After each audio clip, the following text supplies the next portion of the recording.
Bom dia, queridos alunos do curso técnico de Radiologia. Vamos dar aí continuidade na segunda parte da nossa disciplina de biossegurança e a gente vai estar conversando um pouquinho hoje sobre os resíduos sólidos nos serviços de saúde.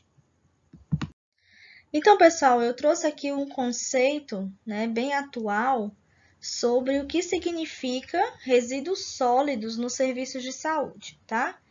Pessoal, resíduos são todos os resíduos sólidos produzidos em qualquer tipo de estabelecimento de saúde, que pode ser aí de grande, médio ou pequeno porte, que nós podemos considerar hospitais, clínicas médicas, postos de saúde, clínicas odontológicas, clínicas veterinárias, instituições de ensino e pesquisa, farmácias, laboratórios, necrotérios, cemitérios, que todos esses estabelecimentos eles possuem um potencial risco para a infecção, né? Por quê?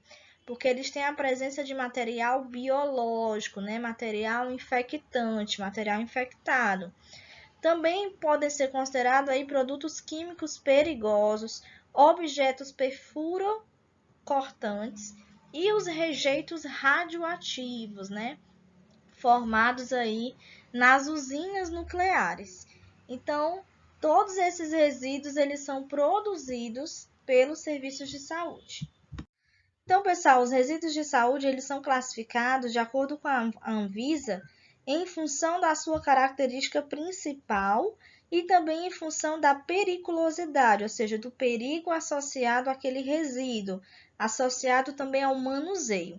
Então, nós temos uma categoria que vai do A ao E, onde o A a gente tem esse símbolo que ele vai representar o resíduo infectante, tá? O mesmo símbolo ele pode ser utilizado na categoria E, que a gente vai considerar como resíduo perfuro-cortante. E nós temos aí a categoria B, que vai representar os resíduos químicos, o C, que vai representar os rejeitos radioativos, né, que é o principal foco da nossa aula de hoje. E nós temos aí o item D, que é considerado lixo comum, tá? Então, os resíduos eles são classificados de acordo com essa tabela. Então, pessoal, falando aqui um pouquinho do grupo A, só relembrando, né, a gente tem que lembrar que são materiais infectantes, ou seja, são materiais que têm o maior poder de risco de infecção, né, de transmitir doenças para as pessoas, para os animais. Então, são aqueles riscos, né, são aqueles resíduos que vão possuir os agentes biológicos, onde a gente vai encontrar, por exemplo, a maior virulência, ou seja, a maior presença de vírus naquele resíduo. Existe uma maior concentração, por exemplo, de bactérias. Então, todos esses resíduos eles são infectantes, ok? São resíduos biológicos. Grupo A. Já o grupo B, pessoal, eles são representados pelos resíduos químicos, tá? São aquelas substâncias químicas que podem também apresentar um risco à saúde pública, ao meio ambiente, e vai ter algumas características de inflamabilidade, corrosividade, reatividade e toxicidade, ou seja, esse material ele é inflamável, ele é corrosivo, ele pode ter uma reação química, né? E ele pode ser tóxico.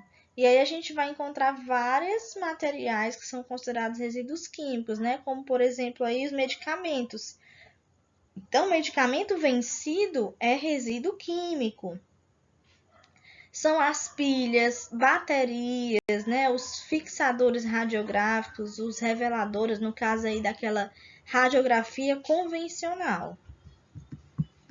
Então, pessoal, aqui nós temos o grupo C, que ele é representado pelos resíduos radioativos.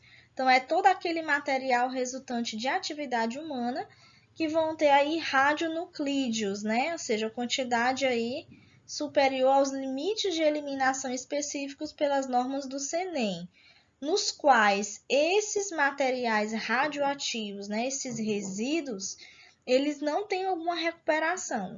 A recuperação deles é imprópria, né? Então, existe uma forma para poder ter um descarte adequado. Então, como eu falei, os rejeitos radioativos, eles são materiais que vão ter radiação neles, né? São muito utilizados nas usinas nucleares, né? A gente encontra esse tipo de material. É um material que tem que ter toda uma manipulação de forma correta, né? A gente tem que estar utilizando os EPIs de forma correta, não é qualquer EPI, tá? Por ser um material radioativo. Então, eu trouxe aqui para vocês o modelo de logomarca que você já conhece, né? Logomarca de material radioativo, ele é conhecido universalmente. E aí, qualquer produto radioativo, ele deve ter o nome identificando, né? O logomarca e tendo a palavra cuidado, rejeito radioativo e a identificação, né? O setor que está gerando, o recolhimento, o peso, volume, pH, composição desse material, né? A gente tem que ter a taxa de exposição também. Qual é o tipo de risco? Se é o risco biológico, né? Qual é o tipo de risco que tem ali? O risco químico, se for produto químico também, os cuidados adicionais, o decaimento, ou seja, o momento que esse material vai deixar de transmitir aquela radiação no meio ambiente, o nome da pessoa responsável, a assinatura. Então, tudo tem que ter um controle, né, adequado aí do material. E aí, pessoal, só para mostrar para vocês que quando a gente fala de resíduos radioativos do grupo C, a gente fala de tipos de depósitos, ou seja, o local que vai ser armazenado esse tipo de resíduos, tá? Então, por exemplo, nós temos aí os depósitos iniciais e o depósito intermediário. O depósito inicial, ele é junto ao gerador do rejeito, ou seja, do gerador do resíduo radioativo, e tem uma responsabilidade. Já o depósito intermediário, a responsabilidade dele fica sobre o CENEM, né, que é onde ficam os rejeitos que aguardam a sua destinação definitiva. Então, é como se fosse um local temporário, um local, um depósito que vai ficar esses resíduos radioativos até ser dado um destino específico para ele. Nós temos também o depósito final, que ele também fica sobre responsabilidade do CENEM, né?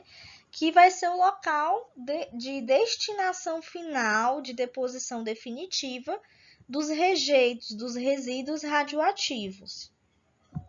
Então, pessoal, esses resíduos eles ficam nesse local, né? Esperando aí um decaimento, esperando um tempo necessário para ele ser eliminado, porque a gente sabe que a radiação ela fica muito tempo ainda no ambiente, né? Tem radiação que passa em torno aí de 30 anos, né? Para ter um decaimento, tá? Uma diminuição nessa carga, nessa quantidade de radiação. E a gente ainda tem um depósito provisório, tá?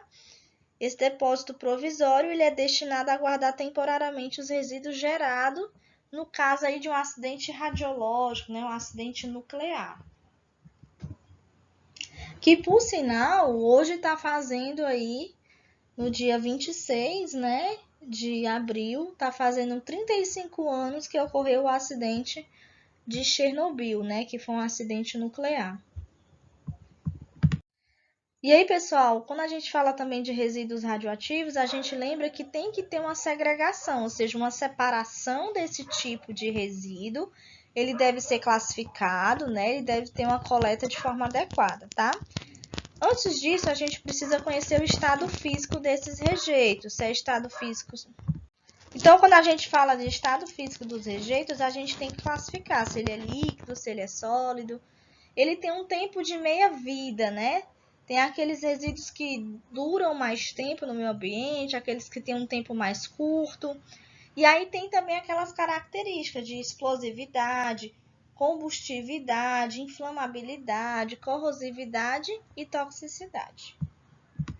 E aí, pessoal, esses resíduos radioativos, eles devem ter uma caracterização, né, que é determinar a concentração radioativa desse rejeito, que é essencial para a gente definir o destino dele, saber quanto de radiação que tem naquele material. Pessoal, quando a gente fala aí de tratamento de resíduos radioativos, a gente tem que lembrar de armazenamento, tá? Esses resíduos, eles não podem ser eliminados de qualquer forma no meio ambiente, porque a gente tem a presença aí de radiação ionizante. A gente sabe que a radiação ionizante ela não faz bem, né, em contato direto com o corpo humano. Porém, ele vai ter um decaimento desse elemento radioativo. Então, o tratamento, quando a gente fala, é porque vai promover essa contenção, né? Vai deixar esse material nesse depósito definitivo, justamente para poder evitar acidentes. Então, a gente aí no Brasil, a gente tem vários locais que vão armazenar os resíduos radioativos. E aí, pessoal, existe também algumas normas do próprio CENEM que fala do local de armazenamento para rejeitos sólidos, né? Que não deve exceder aí uma forma de eliminação de 2 anos. E os rejeitos com concentração superior ao limite deverá ser enviado ao CENEM para tratamento. Então, aqui nós temos o grupo D. O grupo D é todo aquele material, né, que não representa risco biológico, ele não é um material perfurocortante, ele não é um material químico, não é um material radiológico, não prejudica a saúde nem o meio ambiente, tá? Então, ele pode ser equiparado, ele pode ser comparado aos resíduos domiciliares. Então, o grupo D são resíduos domiciliares, resíduos recicláveis. Então, nós temos aí o papel, toalha, o papel higiênico, os frascos de álcool, todo esse material. E ele vai representar por cores, né? Não sei se vocês já viram esses lixos, né, com esses símbolos. Então, nós temos aí materiais, né, sendo dividido através de categorias. Vamos ter o vidro, o plástico, o papel, o metal e o material orgânico. Já o grupo E são aqueles materiais que vão ter materiais perfurocortantes, são aqueles materiais que a gente usa no dia a dia, por exemplo, da equipe médica, equipe de enfermagem, né? Então, por exemplo, a gente tem as lâminas de bisturi, as agulhas, as ampolas de vidro, as brocas. Então, existe uma caixinha chamada de Descartex, que é o coletor. É uma caixinha amarelinha que ela deve ser utilizada em todos os serviços de saúde. Então, dentro dessas diretrizes para gerenciamento dos resíduos, nós temos a forma de acondicionar os resíduos, né? Ou seja, a gente vai colocar esse resíduo dentro de uma embalagem adequada, de acordo com as cores, de acordo com essa categoria desse resíduo, e ele vai precisar ser coletado, transportado, armazenado e dado um destino final para ele. E tudo isso deve ser dentro das normas, das diretrizes do gerenciamento dos resíduos. E aí, pessoal, nós temos aqui o saco branco leitoso, que é um tipo de acondicionamento, não sei se vocês já viram, né? Esse saco branco, ele tem o símbolo do material infectado, né? São resíduos que devem ser acondicionados nesses sacos, né? Esse saco, ele deve ter um material resistente a vazamento, ruptura, material impermeável, né? Então, eles têm essa simbologia justamente dessa substância infectante. Então, a gente encontra muito aí nas clínicas, nos hospitais, né? Um lixo diferente, é um lixo infectado. Então, ele deve ter aí um saco branco leitoso. E aí, pessoal, nós temos também um saco de cor vermelha, tá? Lembrando que resíduos dentro dessa categoria, eles devem ser tratados obrigatoriamente, tá? Quando a gente tem agentes biológicos. O que são os agentes biológicos? São materiais infectados. Por exemplo, a gente vai ter bactérias patogênicas altamente perigosas, vírus, uma carga viral muito grande. Então, são micro-organismos aí que têm uma relevância epidemiológica, capazes de causar doença em quem vai estar manipulando, né? Então, tem que ter muito cuidado, tem que estar utilizando os EPIs de forma correta, porque muitas vezes a gente nem conhece o mecanismo de transmissão através desse tipo de resíduos, né? São resíduos do grupo A, resíduos de materiais biológicos. Então, deve ser utilizado aí saco de cor vermelha. O acondicionamento dos resíduos do grupo B, eles devem ter material rígido, né? Material com tampa rosqueada, vai ter o resíduo, né? Materiais químicos acondicionado nesse tipo de recipiente. Então, todo material químico ele deve ser identificado, tem que ter uma tampa rosqueada. E aí, pessoal, a gente tem os resíduos do grupo C, que são materiais, né, de resíduos radioativos. Então, a gente lembra aí daquela radiologia convencional, né, há uns anos atrás, onde a gente não tinha um equipamento digital como a gente tem hoje. Então, a gente chama de efluentes radiográficos, que são os famosos reveladores e fixadores.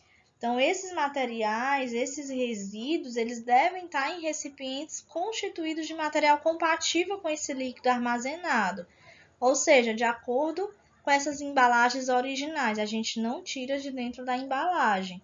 E a embalagem deve ser resistente, rígida, vedante. E tipo de embalagem dessa deve ter o símbolo também universal da radiação, né, da radiologia. E aí, pessoal, o grupo D são resíduos que devem ser acondicionados também com saco plástico impermeável de cor clara. A gente tem que ter uma lixeira, tá? Geralmente esses resíduos, eles têm cores, como eu mostrei para vocês, né? O plástico, o material orgânico, os vidros, tá? Então, eles são considerados materiais recicláveis, não são resíduos comuns. Então, o grupo E, ele é representado pelo material perfurocortante, né? São todos aqueles materiais que podem machucar, causar lesões, né? Como eu já falei para vocês, as agulhas, as ampolas de vidro, né? Eles devem ser descartados em recipientes mais rígidos, né? Recipientes mais duros, mais resistentes. E aí deve ser altamente identificado, ele já vem com esse símbolo, né? Essa caixinha chamada de descartex, chamada de coletor. Então, essa figura vai representar aí um transporte, né? O transporte desse tipo de material é feito em caminhão adequado. Esse caminhão ele deve ser identificado como resíduo hospitalar, tá? E deve ter o símbolo universal de material infectante. Pessoal, em algumas situações, o resíduo de saúde ele deve ser tratado, tá? Por que tratado? Porque ele vai evitar a contaminação, vai diminuir a carga bacteriana, a carga viral, e aí ele consegue ser eliminado do meio ambiente. Então, ele é muito utilizado aí, por exemplo, a autoclave, que é a esterilização de resíduos.